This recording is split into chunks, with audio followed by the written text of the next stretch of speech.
kulanti wanaagsan daawadayaal kuna soo dhawaada kanalkeena ka ah wararka aan ku soo gudbano xogihii ugu dambeeyay arrimaha Soomaaliya iyo caalamka qodobada ugu waaweyn waxa qayb ka noqon doona haweeney Soomaaliyeed oo muddooyinkii ugu dambeeyay lagu la'aa xaafada ka tirsan magaalada Nairobi ee dalka Kenya oo maanta booliska dalkaas ay gacanta ku soo dhigeen isla markaana ay soo badbaadiyeen nolol iyo geeri oo lagu la'sanaa halka ay jaani ay dhigtay iyo kooxii afduubayaasha ahaa oo gacanta lagu soo dhigay mid kamid ah oo qiray sababaha la yaab kale ku kalifay inuu haweeneyda Soomaalida afduubto daba meel la geliyay oo si weyn dadka ay uga hadleen iyo waxa ku kalifay inaan soo gudbin doonaa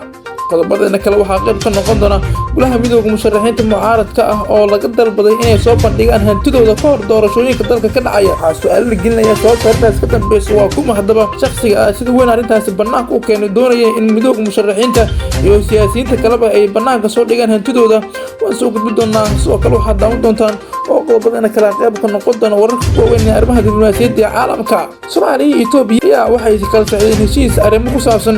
ganacsiga qaadka iyo kalluunka oo dhacyo isdhaafsanayaan hadaba heshiiskaas waxa uu uga dhigan yahay dowladda federaalka ee Soomaaliya soo gudbin doona wadaas aan ku faahfaahin doona saaxiibayaal haddii aad nagu cusubtahay subscribe ka saar gabadha kan afro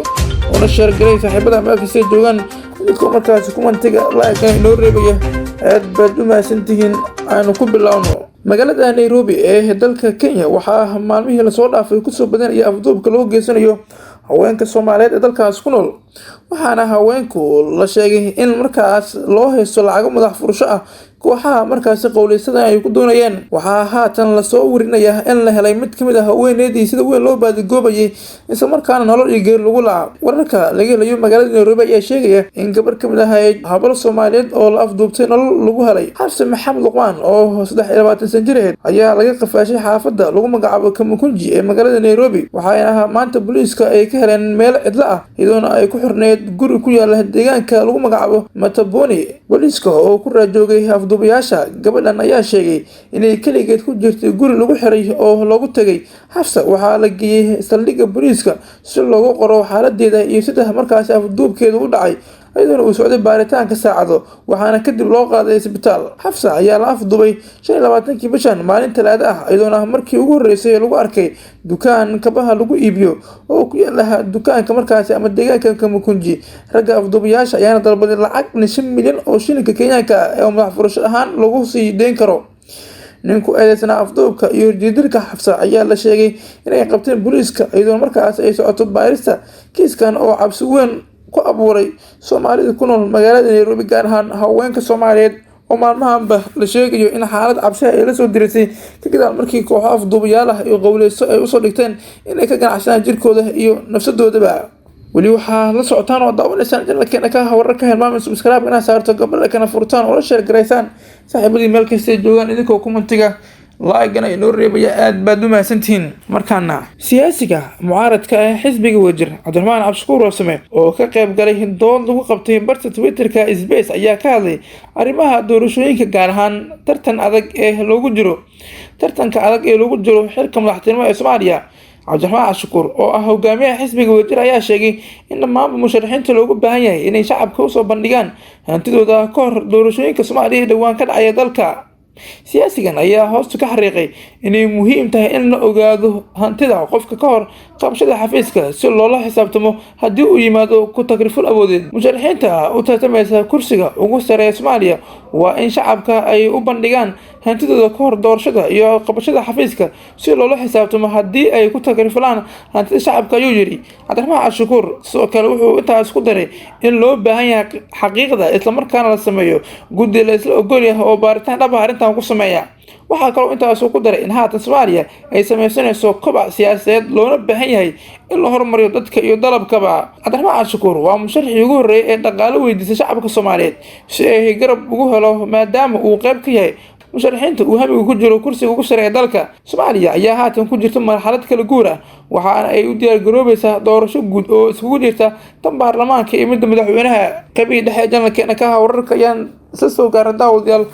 ka qayb qaata dib u dhiska dalka aan ku sameynayno idinkoo markaas nagu dhiirigelinaya commentiga iyo laaga meel kasta aad joogtaan waadna ku mahadsantihiin daawashadiina iyo la socoshadiina wararkeena halkan aan kusoo gudbino. markana Itoobiya iyo Soomaaliya, dowladaha Soomaaliya iyo Itoobiya ayaa waxay kala saxdeen heshiis isdhaafsi dhinacyada kalluunka iyo qaadka. heshiiskii ugu horeeyay ee noociisa ah ayay maanta magaalada Muqdisho ku kala saxdeen dowladaha Soomaaliya iyo Itoobiya, kaas oo qaadka Itoobiya lagu bedelayo kalluunka Soomaaliya. munaasabad lagu kala saxiixanayay heshiiskaas oo ka dhacay garoonka diyaaradaha aadan cadde Muqdisho ayaa waxaa ka qayb galay wasiirka kalluumeysiga iyo kheyraadka badda ee Soomaaliya Cabdullaahi Bilaan Warsame iyo wasiirka gaadiidka dhulka iyo cirka ee Duraan Axmed Faarax iyo danjiraha Itoobiya u jooga Soomaaliya mas'uuliyiin ganacsi iyo marti sharaf kale. heshiiska rasmiga ee ganacsiga labada wadan ee Soomaaliya iyo Itoobiya ayaa horseeday in kalluunka Soomaaliya uu suuq caalami ah ka helo dalalka deriska iyo kuwa kale. sidoo kale waxaa la isla maanta dalka Itoobiya loo daabulay shixnadii ugu horeysay ee kalluunka Soomaaliya kaas oo ah 20,000 oo tan, waxaana lagu raray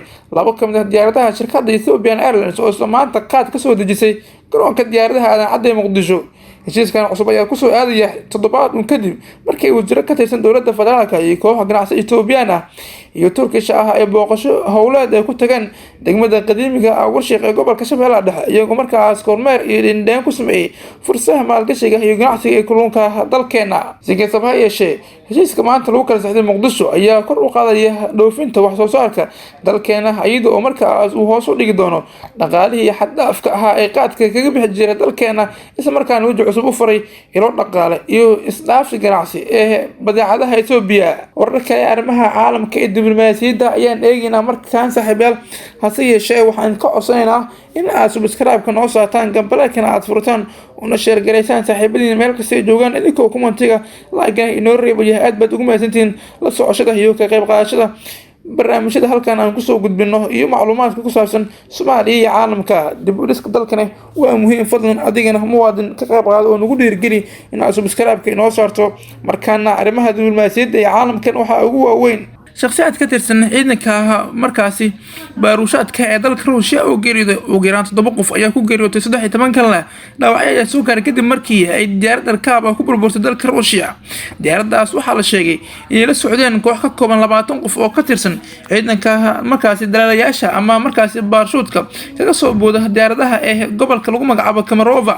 wakaaladda wararka ee Russia ee taas ayaa sheegtay inay diyaaradaas nuuceedu tahay 140 oo laba matoor isla markaana burburtay xilli ay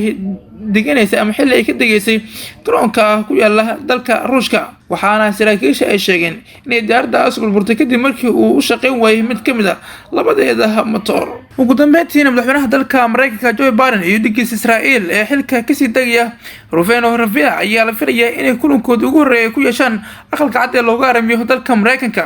afhayeenka aqalkaas Jeff Sessions oo soo saaray hadal qoraal ah ayuu ku sheegtay in labada hogaamiye bishan June 20 ku kulmi doonaan magaalada Washington ee dalka Mareykanka. booqashada madaxweynaha Israa'iil waxaa diiradda lagu saari doonaa iskaashiga labada dhinac iyo xiriirka qotada dheer ee u dhexeeya iyo soo kaanti dhacdooyinkii ugu dambeeyay ee mantiqada bariga dhexe, dirirta Israa'iil iyo Falastiin iyo barnaamijka nukliyeerka iyo madaxweynaha la doortay ee dalka Iran Ibrahim Raisi. dhinaca kale, madaxweynaha Israa'iil waxaa la filayaa inuu madaxweynaha la doortay Israa'iil markaas xilka ku wareejiyo bisha soo socota ee July. guud ahaan daawadayaal waa naginta wararkii ugu waaweynaa ee Soomaaliya caalamka aad kala socoteen channelkeena ka wararka. fadlan haddii aad nagu cusubtahay subscribe-ka saaro, gambaleelkana furo una share gareeya saaxiibadii meel kasta joogaan, idinkoo commentiga like-na inoo reebaya. waad ku mahadsantihiin daawashadiina iyo la socoshada. hadda jeer muuqaalada quruxda badan halkan aan kusoo gudbino, muwaadin ka qayb qaado dib u dhiska dalka, nagu dhiirigelin aad subscribe-ka saarto una sii share gareysaan saaxiibadiina. waadna ku mahadsantihiin. nabadgelyo.